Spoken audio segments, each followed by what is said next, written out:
¿De qué está hecha nuestra espera? ¿Cuáles son los pensamientos, cuáles son las palabras, las ideas que nos gobiernan prácticamente cada vez que nos ponemos a esperar? Pero sobre todo, ¿desde qué lugar esperamos? ¿Desde qué lugar de esta sociedad?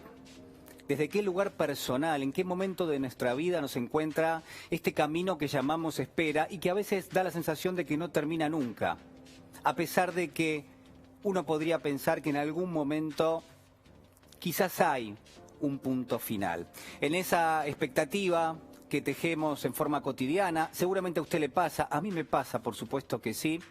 Hay también una pregunta de fondo que se constituye con una especie de revelación. Esperamos que pase algo, de todas maneras. Siempre esperamos que algo termine manifestándose. Y la pregunta que subyace a todo eso seguramente va a ser una de las principales esta noche. Por eso lo traigo, porque esa pregunta es importantísima en este momento. Mire, alguien que ha pensado en estos términos muy especiales, muy particulares, casi le diría de una forma excepcional y única, ha sido un genial escritor argentino, muy olvidado, que se llamó Daniel Moyano. Daniel Moyano fue argentino, había nacido, por supuesto, en nuestra tierra, vivió en Córdoba, vivió en La Rioja. En algún momento, durante la dictadura cívico-militar, la última, fue capturado, fue secuestrado y después, en algún punto, se le dio la posibilidad de exiliarse y por supuesto que lo hizo. Corría peligro su vida y la de su familia. Se exilió en España, allí conoció a García Márquez, también se vio con Cortázar en París,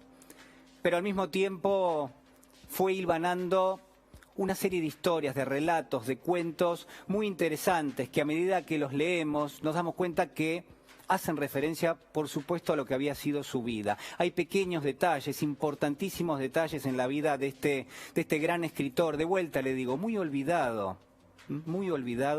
que conviene tener, por supuesto, presente. Y la historia que hoy le traigo es quizás uno de sus cuentos más conocidos. Se llama La Espera.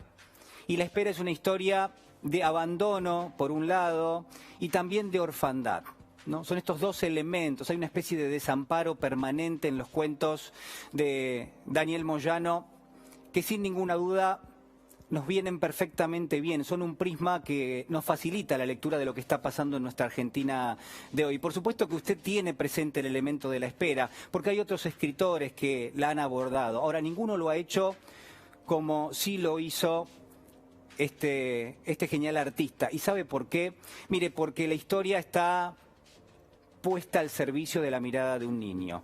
La espera es la historia justamente de un niño que lo que está esperando es la llegada de su papá, la llegada de su padre. ¿Para qué? Para que se lo lleve de ahí, para que le devuelva algo, que le devuelva un elemento que es central en nuestra sociedad y que a veces hemos perdido, quizás ahora también lo hemos perdido.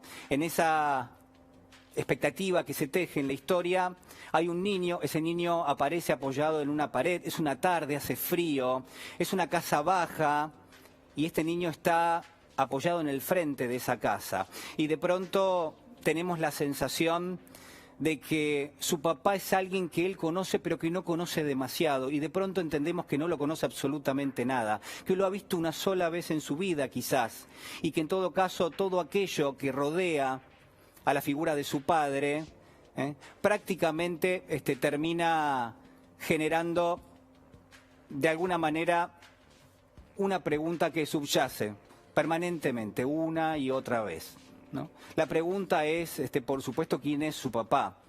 Y la pregunta que va a subyacer a eso es, ¿quién es él? ¿Quién es este niño?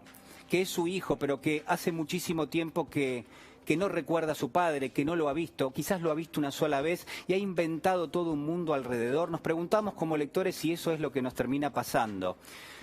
Y en esta historia, muy breve, usted puede leerla antes de irse a dormir esta noche, e incluso puede bajarla de internet porque también está allí.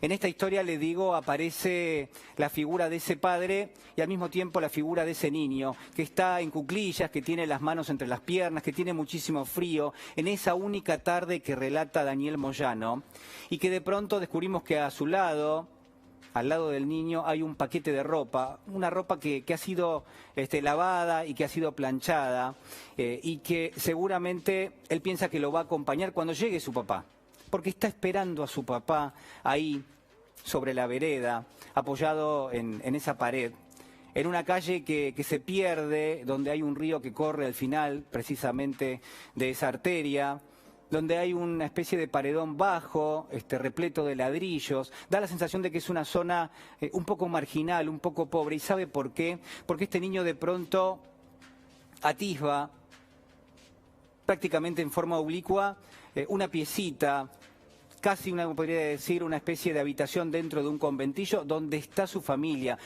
adoptiva. Empezamos a entender que quienes lo rodean a este chiquito, me parece que no lo quieren tanto, me parece que hablan a sus espaldas, que esperan que salga a la calle para hablar algo del papá, para decir que es un borracho, para decir que quizás ha cometido algún tipo de crimen, que en algún momento por ahí va a venir, pero que seguramente no va a ser durante esa jornada.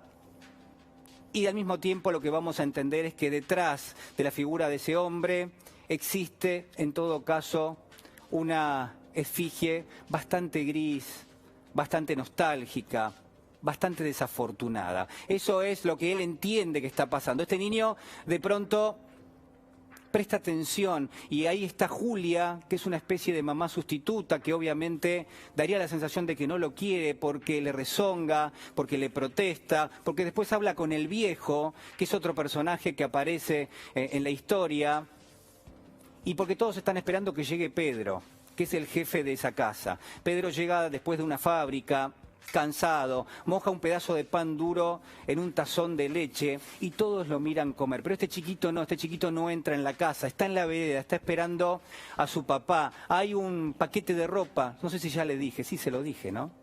Hay un paquete de ropa. ¿Por qué no tiene plata, por supuesto, para un bolso? O al menos esa es la sensación que nos termina dando.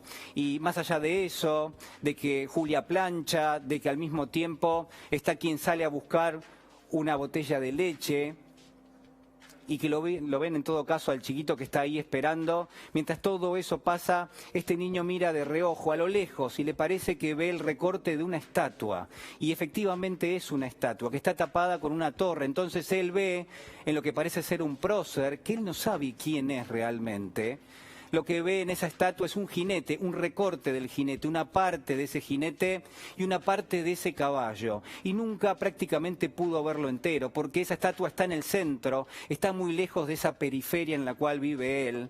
Pero quizás a lo lejos la ve o la imagina y ve solamente ese recorte y lo que está impidiéndole verla del todo es justamente esa especie de torre.